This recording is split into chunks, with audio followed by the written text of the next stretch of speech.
Ukraine को रूस का सामना करने के लिए अमेरिका ने लड़ाकू विमान F-16 भेजने की मंजूरी दे दी थी।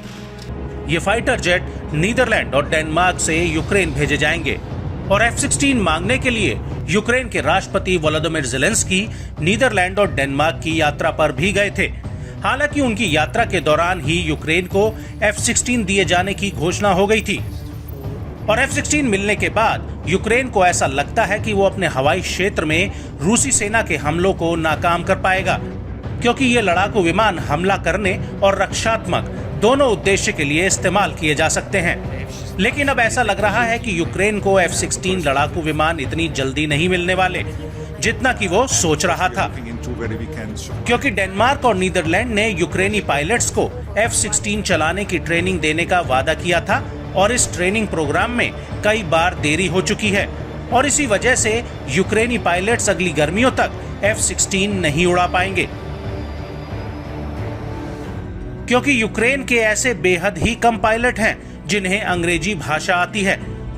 और भाषा के इस अड़ंगे की वजह से पायलट्स को ट्रेनिंग देना भी काफी चुनौतीपूर्ण हो सकता है। और इसी को लेकर अमेरिका का कहना है कि यदि यूरोपीय देश यूक्रेनी पायलट्स को ट्रेनिंग नहीं दे पाते तो उन्हें अमेरिका लाकर F-16 चलाने की ट्रेनिंग दी जाएगी। और दूसरी बड़ी बात यह है कि यूक्रेन के पायलट्स मौजूदा समय में जो फाइटर जेट उड़ा रहे हैं उनसे F-16 बिल्कुल ही अलग है,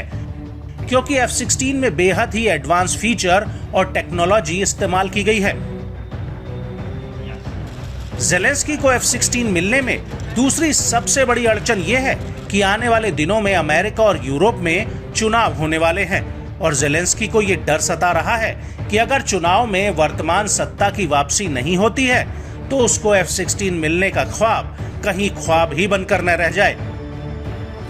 इसलिए ज़ेलेंस्की चुनाव से पहले ही ज्यादा से ज्यादा F-16 लड़ाकू विमान इकट्ठे करने की जुगाड़ में लगे हैं।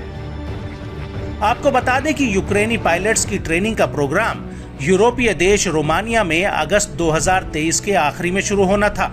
जो कि अभी तक शुरू नहीं हो पाया।